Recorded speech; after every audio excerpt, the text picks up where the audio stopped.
Hey guys, tonight we're going to unravel the long, strange and surprisingly cozy history of one of the most ordinary things in your home, soap. That humble bar beside your sink, that gentle foam on your hands, has a backstory far more interesting than it seems. You might think of it as just a cleaning tool, but for thousands of years, soap has been tangled up in myth, in trade, in empire building, in war, in advertising, and even in religion. And, perhaps most surprisingly, it may have been discovered entirely by accident. So let's begin this winding journey. We'll travel back in time to ancient lands, to fireside rituals, to ash and animal fat, and we'll float gently forward through history. But before you get comfortable, make sure to like and subscribe, and let me know in the comments where you're listening from and what time it is for you. Now, get comfortable, dim your lights, close your eyes, and just listen. Let your mind drift. There's no need to remember anything. This story is here to keep you company as you rest. Before soap, how did people stay clean? The short answer is, they didn't, at least not in the way we think of cleanliness today. Ancient humans likely cleaned themselves by rinsing with water. Sometimes they rubbed with sand or clay. They may have scraped their skin with dull stones or seashells. Oils, when available, could be rubbed onto the skin and then scraped away with a tool called a strigil, a method popular in ancient Rome. But true soap? The bubbly kind? That came later. Long before modern chemistry, early civilizations began experimenting with ingredients they found in their environment. Animal fats from cooking, ashes from the fire, and water. One day, perhaps when a fire pit was doused with water after roasting meat, someone noticed a strange, slippery substance forming. A substance that, when rubbed, could help remove dirt or grease. And just like that, the earliest forms of soap were born. But who was first? The oldest known recipe for soap comes from Babylon, over 4,800 years ago. Written on a clay tablet, the cuneiform text describes boiling fats with wood ash, an early form of saponification. This wasn't soap as we know it. It was a thick, sticky paste, probably used more for cleaning wool and textiles than for personal hygiene. The Mesopotamians, though advanced in many ways, weren't exactly obsessed with daily baths, but they knew enough to recognize that this mixture had utility. It could clean, it could strip away oil and dirt, it could purify. And in ancient cultures, purification had not just practical, but also spiritual significance. The Egyptians took cleanliness seriously. Hygiene was linked to health, status, and religion. They bathed daily, often multiple times a day. They shaved their bodies to avoid lice. They wore clean linen. And they used mixtures of oils, animal fats, natron, a natural salt, and alkalines for both cleaning and ritual purification. There's evidence they used early forms of soap, though again, the substance was likely more paste-like than bar-shaped. Interestingly, for the Egyptians, cleanliness was tied to sacredness. Priests had to be meticulously clean before entering temples. Even the dead were cleansed before burial, their bodies anointed with oils. So in a way, soap, or at least its ancient cousins, became part of spiritual life. You may have heard of the story of Mount Sapo, a Roman legend that soap was discovered accidentally. The story goes like this. On Mount Sapo, animals were sacrificed during religious ceremonies. The fat from the animals would mix with ash from the ceremonial fires. When it rained, this mixture would trickle down the hillside into the Tiber River. Women washing clothes downstream noticed their laundry came out cleaner in that spot than anywhere else, and thus soap was born. It's a beautiful story. Sadly, it's probably not true. There's no actual Mount Sapo in Rome, and historians suspect this legend may have been invented much later, perhaps in the 19th century. Still, it captures the heart of how soap may have been discovered. Fat, ash, water, and a happy accident. Real or not, the story stuck, and the name Sapo, Latin for soap, gave us the word we use today. Oddly enough, despite having access to soap, the Greeks and Romans didn't use it much for personal hygiene. Instead, they preferred the oil and strigil method. You'd rub olive oil on your skin, then scrape it off with a curved blade, removing sweat, dirt, and dead skin with it. This was not just about cleanliness, it was a social ritual, especially in the public bathhouses. Soap, when used, was mainly for cleaning clothing. But as the Roman Empire expanded, so did trade and knowledge. And in some provinces, soap became more commonly used. Over time, soap making spread throughout the known world. In Gaul, modern France, Roman writers observed soap made from animal fat and beech tree ashes. The Gauls even used different types for hair and body. In Africa, archaeological findings suggest early soap-like materials used for both hair and skin. In China and India, herbal cleansing pastes, alkaline powders, and aromatic oils were common, and while not soap in the chemical sense, they performed similar roles.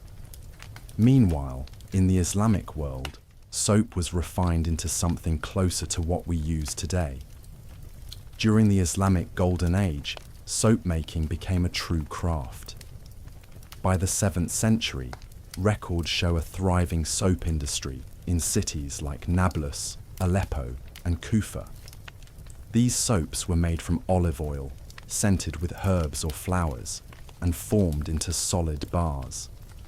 Muslim chemists like Al-Razi, Rhazes, even wrote detailed recipes for soap, and their work helped preserve and advance chemical knowledge in medieval Europe. Soap was now more than a cleaning agent. It was a trade good, a luxury, a marker of sophistication. And Europe would soon catch on, slowly at first, then explosively. As the chaos of the early Middle Ages gave way to more structured societies, soap made a slow, foamy return to the European continent. Much of what had been forgotten during the fall of the Roman Empire was reintroduced through contact with the Islamic world, including soap. During the Crusades and the subsequent trade networks they opened, Europeans encountered Arabic soaps once again and were astonished by their quality. Syrian cities like Aleppo were producing solid bar soaps scented with laurel oil, far more refined than the soft, grey, and often unpleasant-smelling soap that lingered in some corners of Europe. In cities like Venice, Genoa, and especially Marseille, soap making began to flourish. Marseille soap, made from olive oil, seawater, and alkaline ash from marine plants, became one of the first regulated soap types. In the 14th century, soap makers in Marseille even formed a guild, a protective union of skilled artisans. Their product was seen as so high quality that kings and merchants sought it out across the continent. In Spain, Castile soap emerged, another olive oil-based product that would go on to become famous in its own right. Castile soap was firm, white, and long-lasting, prized for both its gentleness and its prestige. It became especially popular in royal courts and among the wealthy. Meanwhile, in Northern Europe, soap was made using animal fats and lye derived from wood ash. These soaps were harsher, often with a pungent scent, and were more utilitarian in nature. They cleaned clothing and tools, but weren't considered luxurious. It's worth noting that during this time, cleanliness itself had an uneven reputation in Europe. In many places, bathing was associated with immorality or vanity, especially as public bathhouses became linked with sin or illness during times of plague. Some believed that too much bathing would open the pores to disease. Still, soap making continued quietly in homes and shops, and slowly, cultural perceptions began to shift. By the time the Renaissance bloomed, soap was no longer just an exotic import or a peasant tool. It was a crafted commodity, scented and shaped, wrapped and sold. In Florence, records show soap purchases being made for noble households. In England, soap makers began experimenting with lavender, rosemary, and honey. And in Germany, written recipes for household soap circulated in books designed for women, passed from mother to daughter. Soap, like many things in Europe, was being reborn, and this time it wasn't disappearing. Beneath the artisan's touch and the merchant's trade routes lies something elegantly simple and quietly powerful: chemistry. The process that makes soap is called saponification. The name comes from the Latin word sapo, which simply means soap. But the process is anything but simple at first glance. At its core, saponification is the chemical reaction between a fatty substance, such as animal fat or plant oil, and a strong base, such as lye. When these two are combined and heated, the fat molecules break apart and a transformation begins. The fatty acids and the alkali combine to form two things: soap and glycerin. It's one of those rare reactions that feels both scientific and poetic. You start with materials that, on their own, are greasy, harsh, or caustic. But when balanced just right, they become something gentle, something that cleans. Early soap makers didn't understand molecules or molecular bonds, but they did understand trial and error. They learned how much lye to use by floating an egg or a potato in the liquid. If it floated just right, the concentration was good. If it sank or boiled too violently, it was wrong. They used copper vats, wooden paddles, and nose and hand to judge the moment when the mixture turned from oily sludge to a smooth, thick paste. Then they poured it into molds, wooden boxes lined with cloth, and let it sit for days, sometimes weeks, to cure and harden.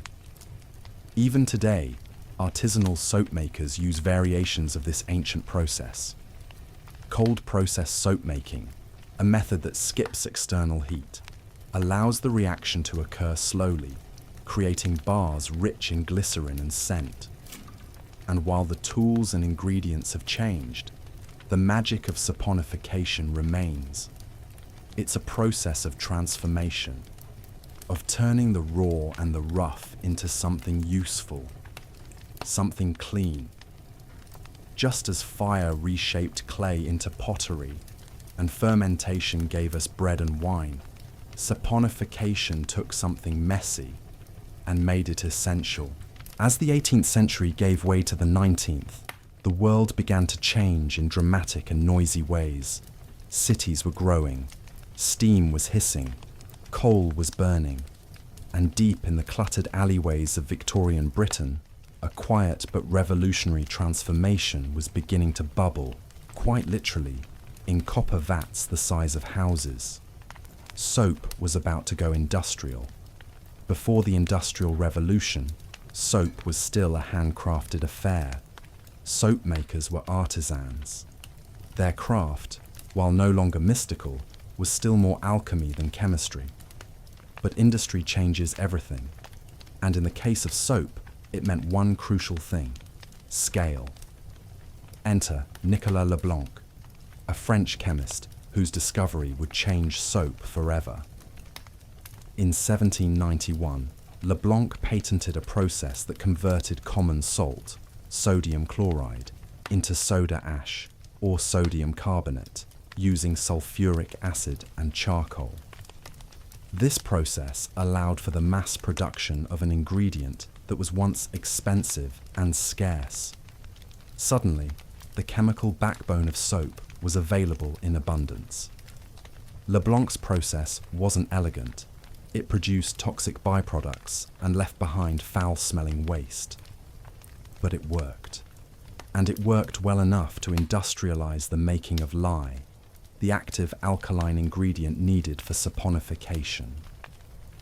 Where once soap was made in small batches in village homes and guild workshops, now factories in England, France, and Germany were churning out bars by the ton. One of the earliest and most successful industrial soap companies was Pears Soap, founded in London in 1807. Pears capitalized on both the new manufacturing techniques and the era's obsession with personal refinement. They made translucent, glycerin-based soap a novelty at the time and marketed it as luxurious and clean-smelling. But here's where the story begins to change tone. Soap wasn't just about luxury anymore. It was becoming a tool for something else. The 19th century was dirty, not metaphorically, quite literally. Urbanization led to crowded tenement housing, poor sanitation, and the rise of diseases like cholera, typhoid, and tuberculosis. Doctors were baffled. Germ theory didn't take hold until the late 1800s, and until then, the prevailing belief was that disease came from bad air, miasma. But something strange started happening. In places where soap was used more frequently, in hospitals, in households with higher hygiene standards, disease rates seemed to drop. No one fully understood why, but a connection was forming. Soap was saving lives. Florence Nightingale, the famous nurse of the Crimean War, was one of the first to champion hygiene as a life-saving practice. Her insistence on cleanliness, fresh linens, and, yes, soap, reduced death rates dramatically in military hospitals. Around the same time, in Germany, a man named Robert Koch was proving that microorganisms cause disease. And in France, Louis Pasteur was connecting the dots between invisible germs and illness. Suddenly, soap wasn't just for etiquette, it was for survival. Governments began promoting soap use as a matter of public health. Public hygiene campaigns swept across Europe and America. In schools, children were taught how to wash their hands. In factories, soap was supplied to workers. In the military, soldiers were ordered to scrub. Soap had gone from homemade luxury to national policy. One of the more fascinating examples of this comes from early 20th century Japan.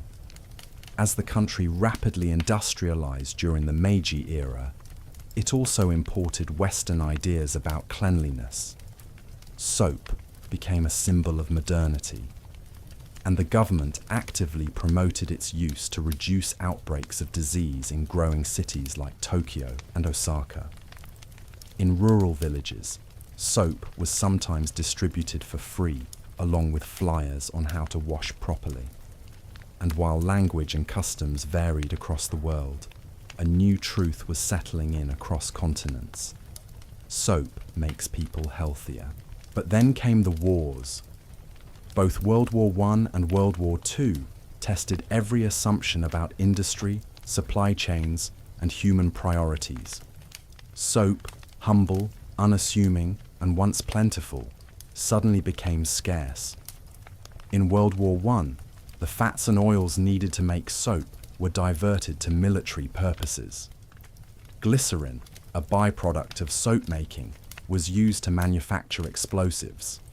That meant fewer resources for domestic hygiene, and prices for soap soared. People adapted. Soap was stretched thin. In some cases, people turned to old methods, using ash or clay to scrub. But the shortages forced innovation. Enter synthetic detergents. By the 1930s and 40s, German chemists had developed the first synthetic detergents, substances that could clean like soap but didn't require the same animal or vegetable fats. These compounds, like alkyl sulfates, could be mass-produced using petroleum. During World War II, when fats were again rationed for the war effort, detergents filled the gap. After the war, they didn't go away. In fact, they became the foundation of the modern cleaning industry. Today, most of what we call soap, especially in liquid form, is technically not soap at all. It's detergent. But the cultural idea of soap, the bar, the lather, the scent, has persisted. And so, even as chemistry moved forward, the old ritual stayed the same. It's worth pausing to reflect on how important soap became to war itself. During World War II, American soldiers were issued soap as part of their standard gear.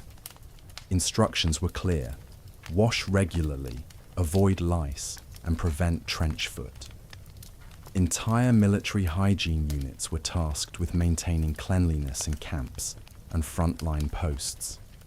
Soap was as essential as bullets, because without hygiene, disease could wipe out a unit before the enemy ever did. In the Pacific Theater, where tropical diseases like dysentery and malaria were rampant, hand-washing and bathing became daily orders. In Europe, soldiers used soap to clean not just themselves, but their weapons and gear.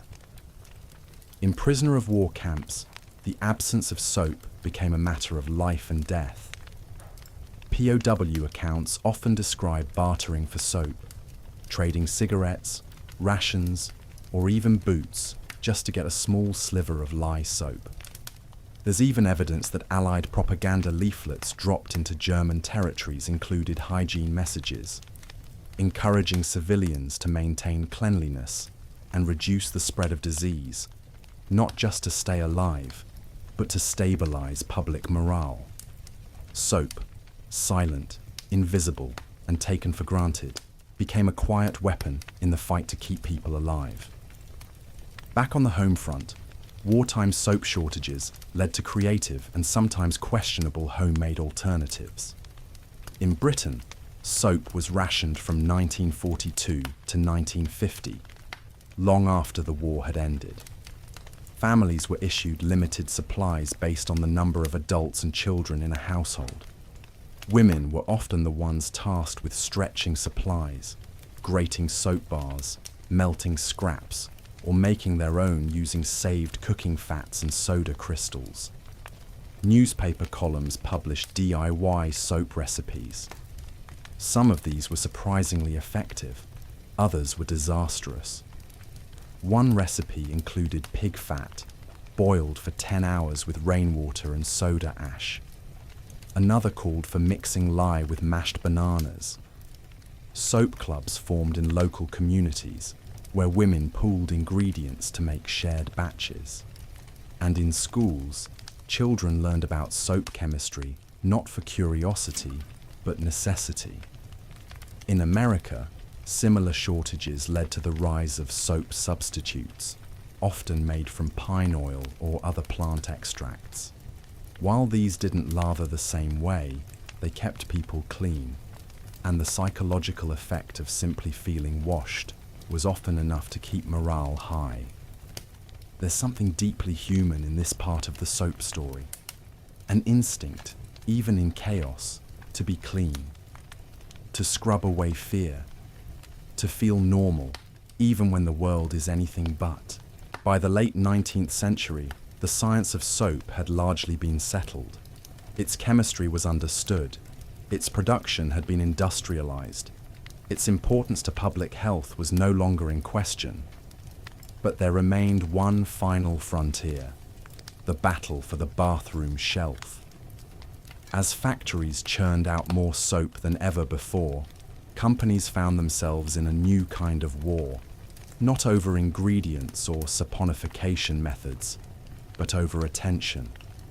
And that meant something else was about to be industrialized: marketing. In the early days, soap was sold like any other household staple, in bulk, by the pound, sliced from a block. But this began to change in the late 1800s, as companies realized they could brand soap.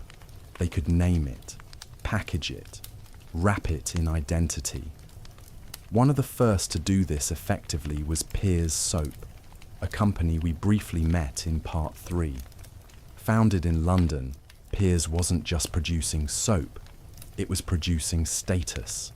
Their glycerin soap was translucent, perfumed, and most importantly, marketed with imagery that suggested refinement, virtue, and modernity. One of their most famous advertisements, from 1886, featured a young, blonde-haired child holding a bar of Pears soap with the caption, "The complexion soap of the world." The child, wide-eyed and pristine, became an icon of innocence and cleanliness. The strategy was simple: link cleanliness to morality and beauty. If you used Pears soap, you weren't just washing away dirt, you were elevating yourself, becoming more civilized, more proper. This approach would become the blueprint for decades of soap marketing to follow. Across the Atlantic, a very different kind of soap story was unfolding, one tied to innovation, religion, and a now legendary brand, Ivory. Ivory soap was created by the Procter & Gamble Company in the 1870s. At the time, P&G was still a small Cincinnati-based operation, making candles and soap for the American frontier. But in 1879, a factory worker accidentally left the soap mixing machine running for too long, whipping excess air into the batch. The result? Bars of soap that floated. At first, the company was puzzled. Why was this batch different? Why wasn't it sinking in water like normal soap? But customers began writing in, not to complain, but to praise the mistake. Floating soap, they said, was easier to find in a tub. It didn't get lost in the bath water. Rather than discard the batch, P&G embraced it. They standardized the aeration process and branded the new product Ivory Soap, advertising it as 99 and 44 100% pure. That tagline, famously based on a lab test of impurities, became one of the earliest examples of science-based advertising. But it wasn't just chemistry they leaned on. P&G, founded by a Methodist and a Catholic, used religious imagery and language in its marketing, appealing to purity, wholesomeness, and divine cleanliness. Ivory was sold as a soap for everyone, pure enough for a baby, strong enough for a laborer, gentle enough for a woman's face. It was a masterstroke of universal branding, and it worked. By 1900, Ivory had become the default soap for millions of Americans. Floating or not, it had anchored itself in the public mind. By the 1930s, soap companies weren't just buying newspaper ads or billboards. They were doing something far more ambitious. They were buying stories. With the rise of commercial radio in the 1920s and 30s, companies like Procter & Gamble began sponsoring serialized dramas aimed at housewives who were now home during the day and, crucially, responsible for most household purchases. These shows featured romantic entanglements, family struggles, and ongoing suspense, a kind of audio drama that encouraged daily listening. The goal wasn't just to entertain, it was to sell. During every episode, announcers would plug products like Ivory, Duz, or Oxydol, pitching them directly to their target audience. And so the phrase was born, soap opera, These programs exploded in popularity. Titles like Ma Perkins, The Romance of Helen Trent, and Guiding Light, which eventually moved to television and ran for 72 years, became staples of American culture. Soap operas were more than entertainment. They were marketing disguised as narrative, emotion bundled with repetition, and they worked brilliantly. For decades, soap companies dominated daytime media, shaping not only how people cleaned, but how they understood relationships, family, and morality. As competition intensified, soap companies began carving out niches. Ivory had claimed purity, Pears had staked out elegance, but new players emerged, each with a different pitch. Lifebuoy, first introduced in 1895, leaned into strength and health. It was marketed as a germicidal soap, even though the science was a bit wobbly.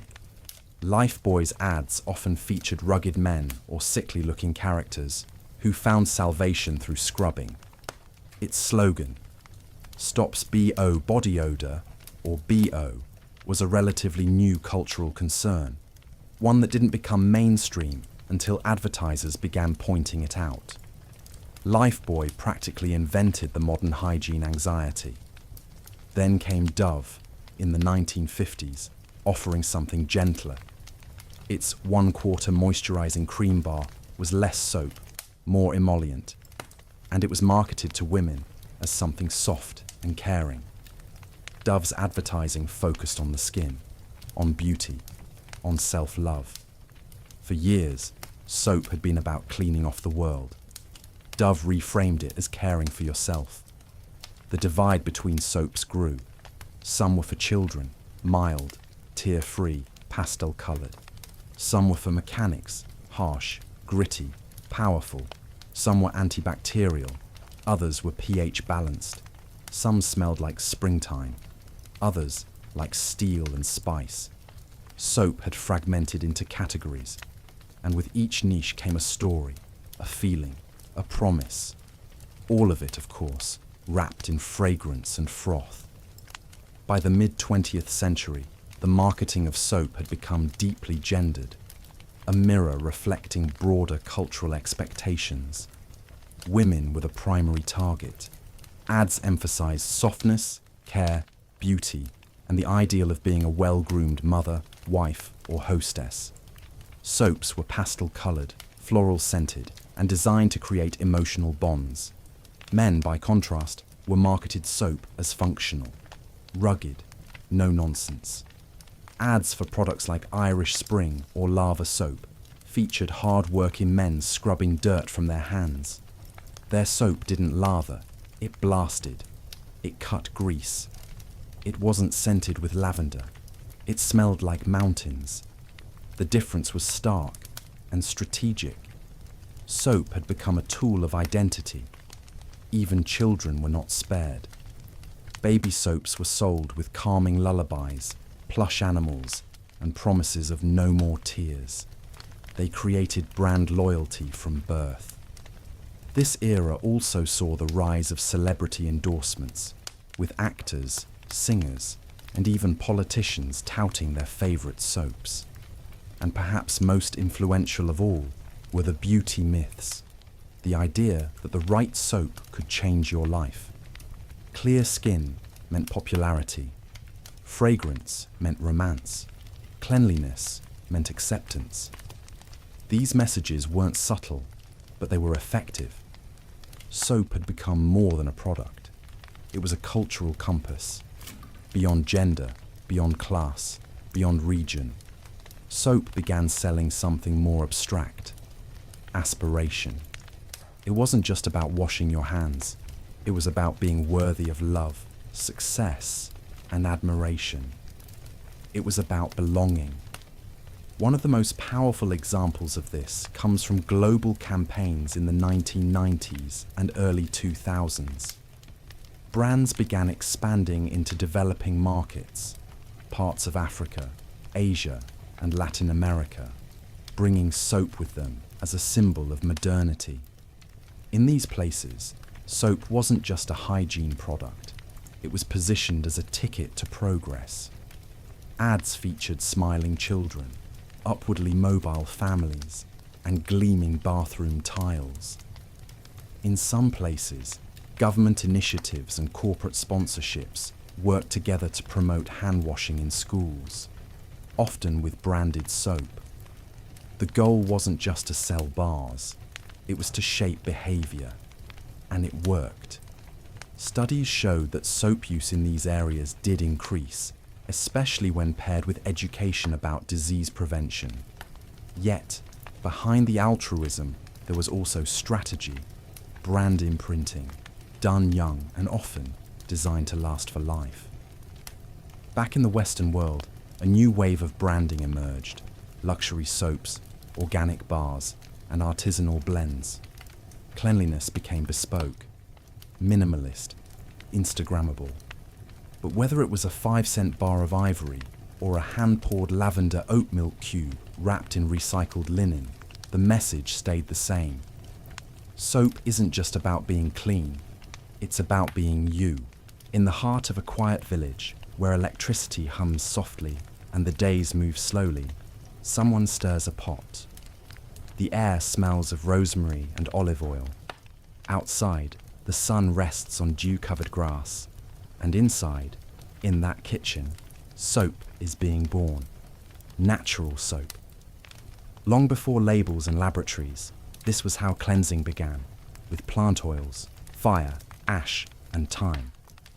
There is something earthy, something ancestral, about returning to the kind of soap made not for markets, but for use. Today, the term natural soap floats easily across packaging, shop signs, and online stores.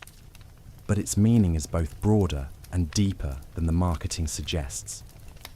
At its core, natural soap refers to bars made without synthetic detergents or preservatives, crafted from simple ingredients like coconut oil, shea butter, castor oil, lye, and herbs.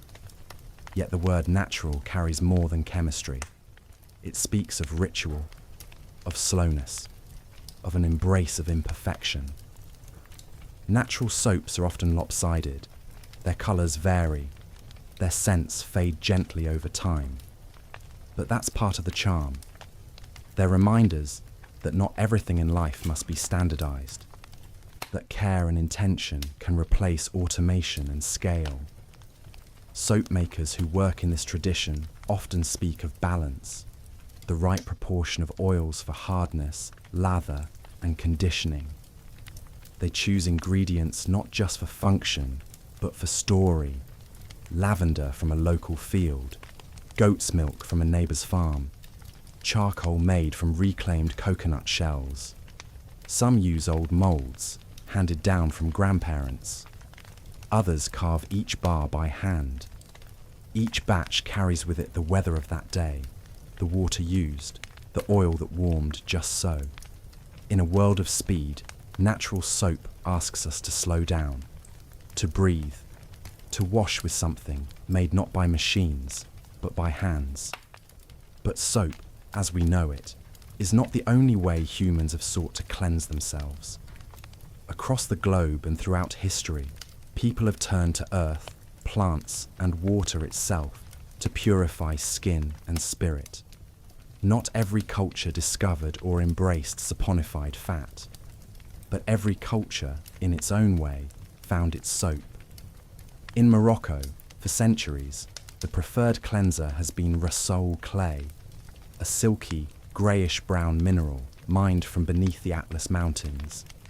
Mixed with water or rose hydrosol, it forms a paste used in hammams, traditional steam baths, to exfoliate, soften, and cleanse the skin.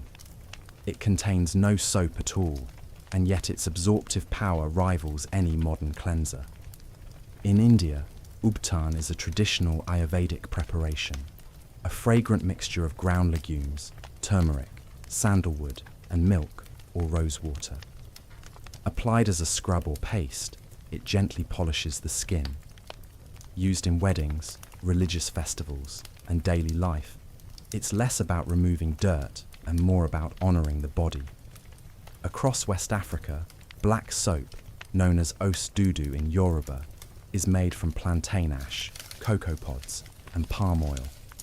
It's soft, dark, and crumbles easily, but it foams richly and is beloved for its deep, tingly clean. In Japan, tsubaki oil and finely milled rice bran were used for generations to cleanse and soften the skin. Women in the Heian era were said to wash with water infused with persimmon leaves and camellia blossoms, their skin left luminous and calm. In South America, the quillaja tree, also called soap bark, contains natural saponins. Strips of its bark were soaked and rubbed on skin to create gentle foam, effective enough to wash clothing and hair. Even in North America, indigenous peoples used yucca root, soapweed, and ashes in various combinations to cleanse and heal. These practices were rooted in deep knowledge of the land, of what grew, what foamed, what soothed, and what purified. What binds all of these isn't just cleanliness, it's care. These traditions speak of skin not as something to conquer, but to respect. Not a battlefield for grime, but a landscape to be tended gently.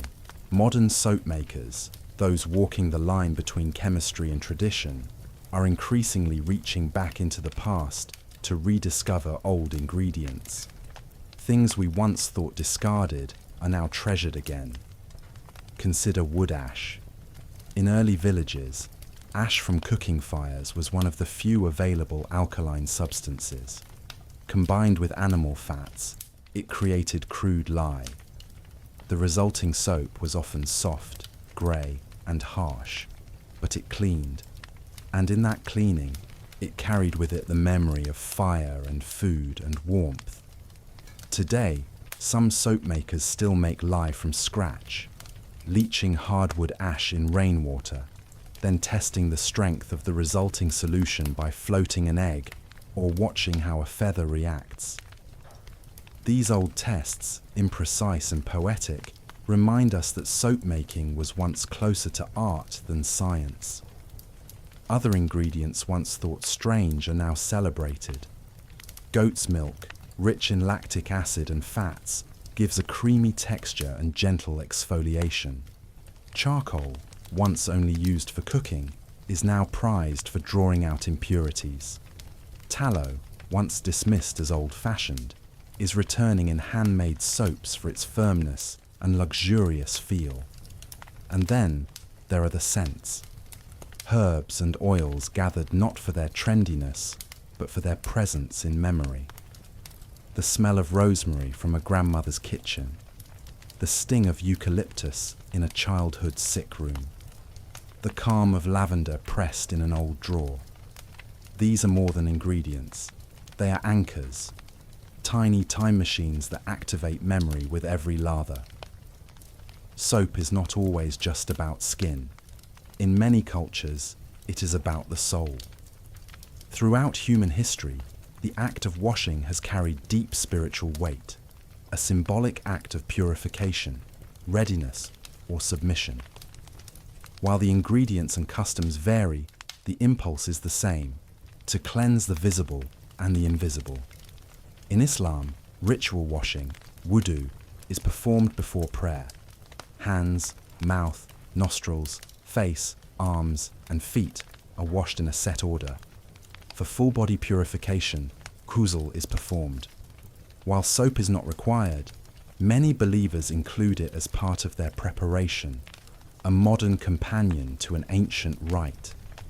In Hinduism, bathing in sacred rivers like the Ganges is believed to wash away sins.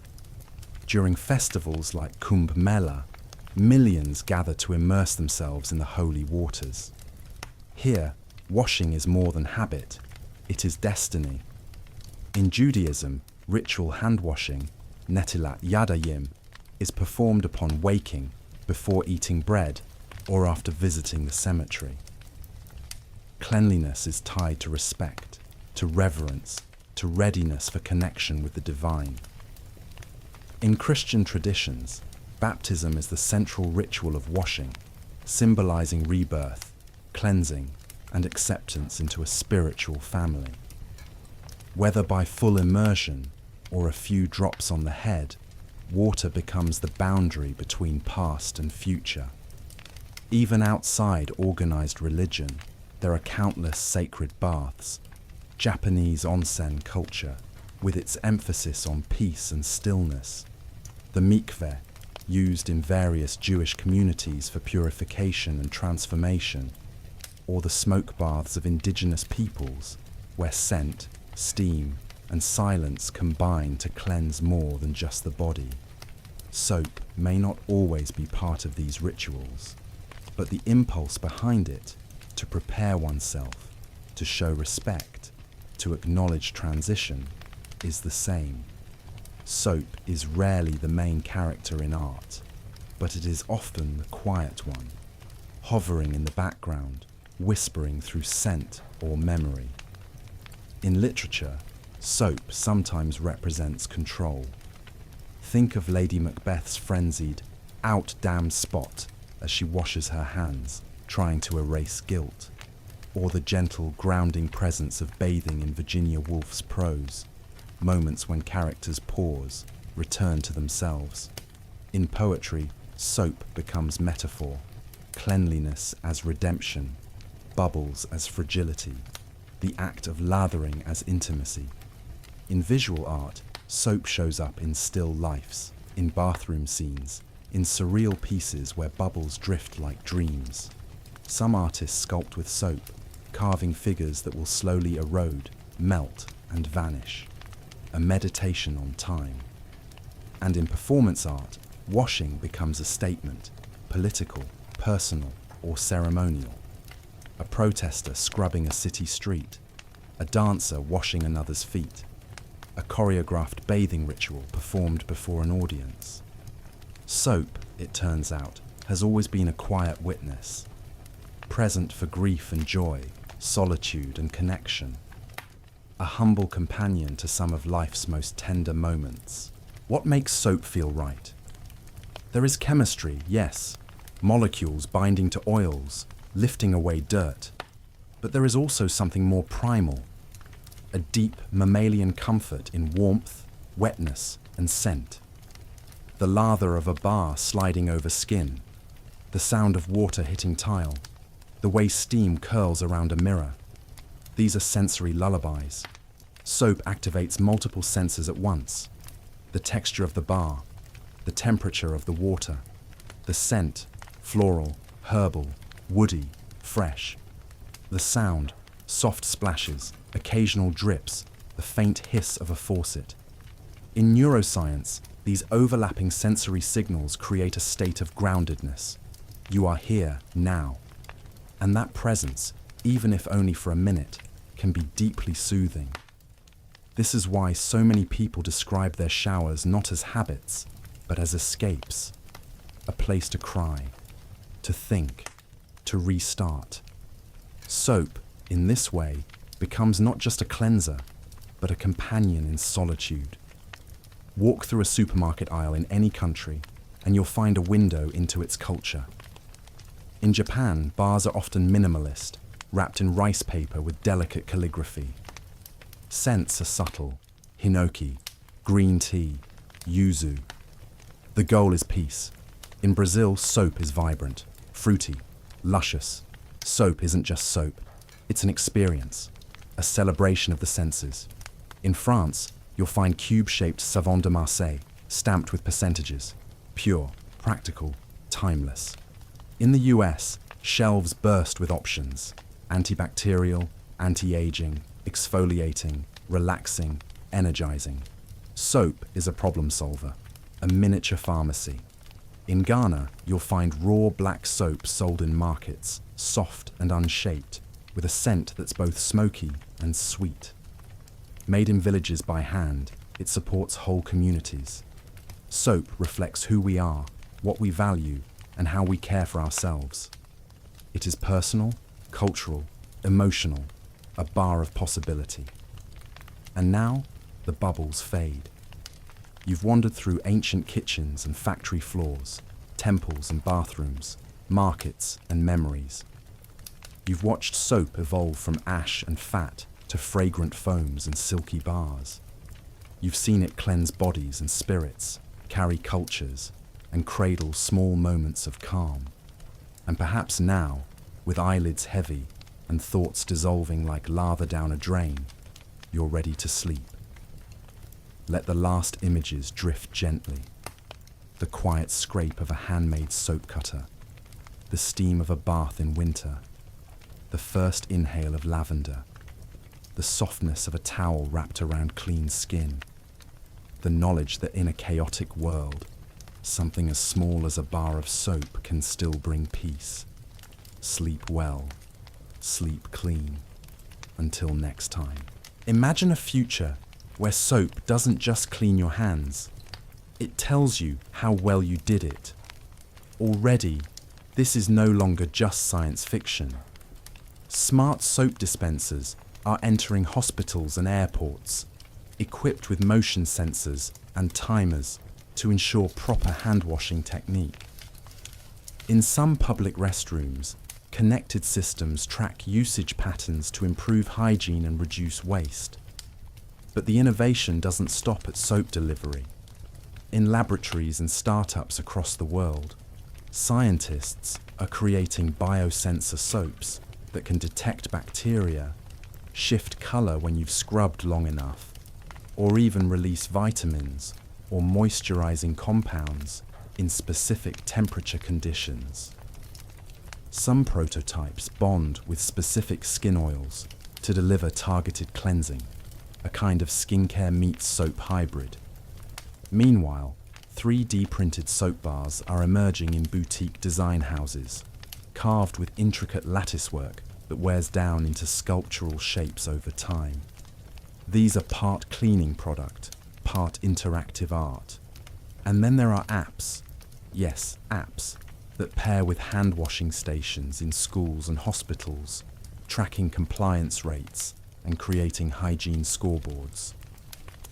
Gamification is being explored as a way to encourage children to wash longer and more effectively. Soap, in this new era, is no longer just a static object. It's becoming interactive, responsive, sometimes even intelligent.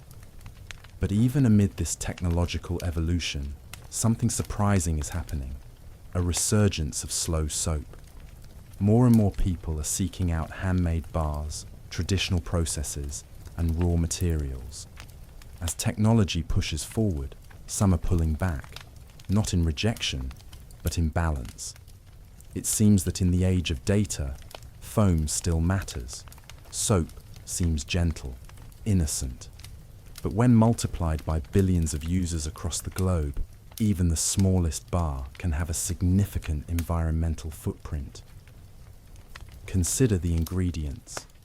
Palm oil, a common component in commercial soap, is linked to widespread deforestation in countries like Indonesia and Malaysia. Its farming contributes to habitat loss for endangered species like orangutans and tigers. While sustainable palm oil certification exists, it's complex, controversial, and difficult to verify at scale. Then there's the packaging. Single-use plastic dominates the body wash market. Bottles, pumps, shrink wrap. Most of it ends up in landfills or oceans. Bar soap fares slightly better, especially when sold in cardboard or unwrapped. But production and shipping still consume resources. Water usage is another concern. Every time we lather and rinse, clean water is used. In water-scarce regions, even hygiene can become a question of privilege. And while soap itself breaks down more easily than many synthetic chemicals, antibacterial agents like triclosan have raised alarms due to their persistence in water systems and their role in creating resistant bacteria. The good news? A wave of eco-conscious soap makers is rising. Using recycled ingredients, zero-waste packaging, and refillable stations, they're reimagining how we clean. Some use upcycled coffee grounds, spent grain from breweries, or leftover juice pulp as exfoliants. Others source only local oils and distill scents from wild herbs. In places like Copenhagen, Paris, and Tokyo, entire shops are dedicated to bulk soap refills. Bring your own container, choose your formula, and fill up. These spaces feel more like apothecaries than stores, inviting, thoughtful, and quiet. Clean, it turns out, isn't just about the skin. It's about the world we wash in. Why does washing our hands calm us down? Why does stepping into a hot shower change the way we think? The act of washing is both physical and psychological. It removes dirt, yes, but also symbolizes control. In moments of anxiety, grief, or uncertainty, people often turn to cleaning of bodies, rooms, or objects. In psychological studies, participants who washed their hands after making a tough decision felt less doubt and regret. This phenomenon, known as the Macbeth effect, suggests that physical cleansing can symbolically wipe away emotional residue. In rituals across time, purification was not about hygiene, it was about clarity, preparing to meet the divine, to cross a threshold, to begin again. Even infants respond to warm water, the womb-like sensation, the gentle immersion, the return to something pre-language, pre-memory. As adults, showers and baths become containers, places where time slows and thought unwinds. The physical act of lathering becomes rhythmic, predictable, safe. And when you rinse, there's a moment, just a second, where the water carries something away. The day, the tension, the noise. You step out feeling changed. Not entirely, not miraculously, but slightly reset. This, more than cleanliness, is what soap gives us. Permission to begin again. Scent is the sense most closely linked to memory. A whiff of pine can return you to a childhood cabin. A dash of jasmine might conjure a late summer night. And the smell of a particular soap, even one you haven't used in decades, can instantly transport you to a person, a place, or a forgotten moment. This is because the olfactory bulb, which processes smell, is directly connected to the amygdala and hippocampus, brain areas tied to emotion and memory. Unlike other senses, smell bypasses cognitive filters. It doesn't ask, it just arrives. Soap, being scented, repetitive, and tied to routine, becomes a powerful memory anchor. A grandmother's bathroom with rose-scented soap and a pink ceramic holder. A lover's apartment where sandalwood and patchouli mingled on damp towels. A childhood morning with sunlight hitting the sink and a citrusy bar waiting. Even now, in hotels, we often judge our stay by the soap. In friendships, we remember how someone smelled. In grief, we sometimes keep their soap untouched, the last trace of their presence. Soap lingers, not because of its chemistry, but because of its timing. It arrives in quiet, personal moments. It stays because it was there when we weren't trying to remember anything else. In a world obsessed with big ideas, soap is gloriously small. It doesn't demand attention. It doesn't ask for applause. It sits quietly by the sink, waiting for your hands. And yet, its presence shapes our lives. There's something profound in that. In the idea that something so basic, so overlooked, can carry so much weight. A bar of soap is a daily reset button, a gentle way to say, let's start again. Philosophers speak of ritual as a way to create meaning, to turn time into something sacred. Soap is a secular ritual, a practice, a rhythm. You lather, you rinse, you repeat. Some mornings, it's just another task. Other mornings, it's the only moment of stillness you get. Some nights, It's a surrender, a closing. This is the wisdom of soap, that even the smallest acts, done with care, can shape a life. You don't have to make meaning all at once. You just have to keep lathering. And now we come to the end. Not with a bang, but a bubble. A quiet fade into warmth and steam and sleep. Let the day slide away.